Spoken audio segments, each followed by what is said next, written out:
Istri Sunan Muria, Dewi Roroyono yang sangat cantik inilah yang menjadi rebutan para murid Sunan Ngerang. Guru Sunan Muria sekaligus ayah dari Dewi Roroyono. Sang Sunan Muria akhirnya bisa mengalahkan semuanya yang berniat jahat ingin memiliki istri Sang Sunan. Karomah Sunan Muria muncul setelah mempertahankan harga diri Dewi Roroyono.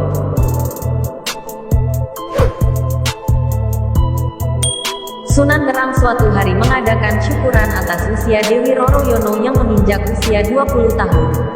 Para murid Sunan Ngerang diundang, seperti Sunan Kudus, Sunan Muria, Adipati Pathakwara, Kapa dan adiknya Gentiri.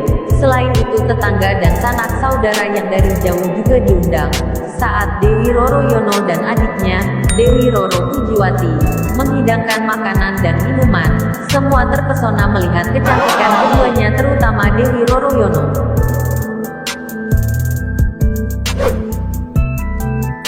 Sunan Kudus dan Sunan Muria karena bekal agamanya kuat dapat menjaga pandangan matanya.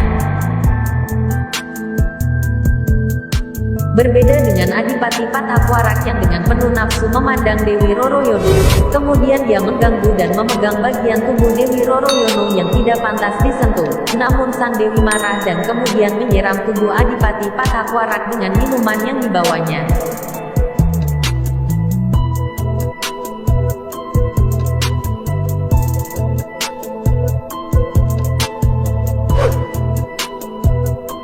Adipati Pathakwara terpesona kecantikan Dewi Roroyono dan berniat menculiknya pada tengah malam. Sebelumnya para tamu disediakan penginapan di sekitar padepokan. Kemudian Adipati Pathakwara membius Dewi Roroyono dengan ajian siret, lalu dia turun lewat genteng dan berhasil membawa Dewi Roroyono ke Pulau Mandalika, di daerah Kelingkelek Jepara.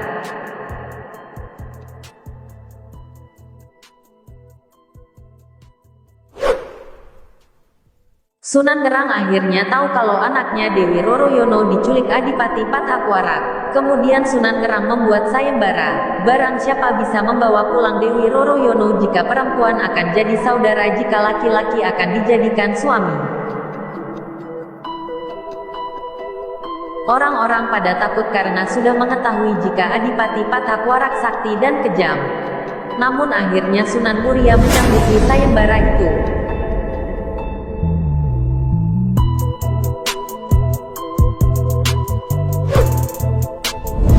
Dalam perjalanan ke Mandalika, Sunan bertemu adik sepeguruannya yaitu Kapa dan Gentiri.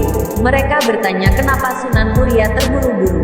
Setelah itu Sunan menceritakan semua. Akhirnya Kapa dan Gentiri bersedia menggantikan Sunan Muria untuk merebut Dewi Roroyono. Namun jika berhasil Sunan Muria tetap menikahi Dewi Roroyono. Karena menurut mereka Sunan Muria lebih dibutuhkan muridnya di padepokan Gunung Muria. Mereka berhasil merebut Dewi Roroyono dari tangan Pathakwara.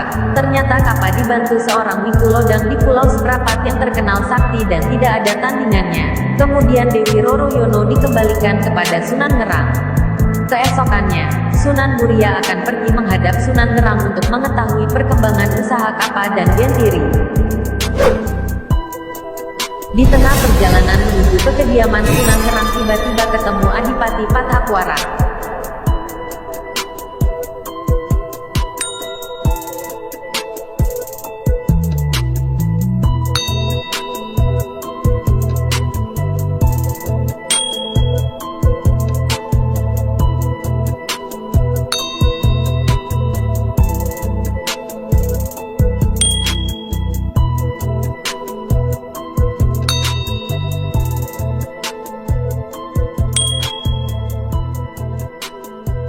Singkat cerita kemudian terjadi pertempuran, namun Sunan Muria yang dikenal sakti mandraguna, bukan tandingan Adipati Pathakwara. Dengan beberapa gebrakan Pathakwara tersungkur sampai lumpuh dan semua kesaktiannya hilang. Kemudian Sunan Muria melanjutkan ke kediaman Sunan Ngerang.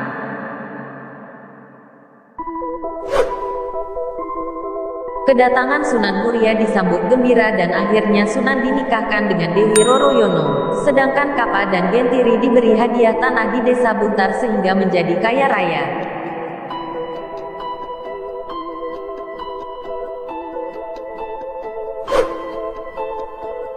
Namun Kapa dan Gentiri agaknya terpesona dengan kecantikan Dewi Roroyono. Hati keduanya dimasuki iblis dan bertekad merebut Dewi Roroyono dari tangan Sunan Muria.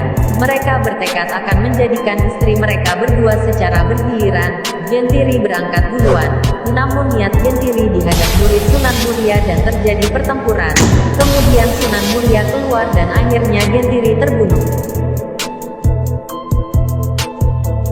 Kematian Gentiri menyebar kemana-mana, namun tidak menyurutkan Kapa untuk merebut Dewi Roroyono.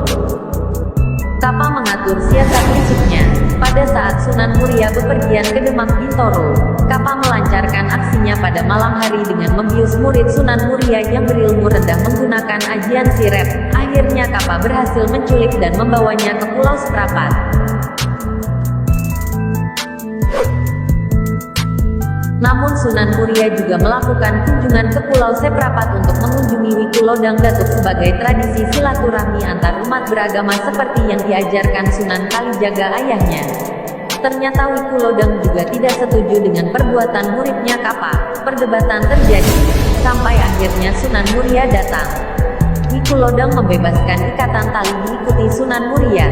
Namun terjadi teriakan keras dari Kapa yang akhirnya tersungkur. Ternyata secara diam-diam dia menyerang Sunan Muria dengan ajian pamungkas, namun serangan itu berbalik menyerang dirinya sendiri sehingga merenggut nyawanya.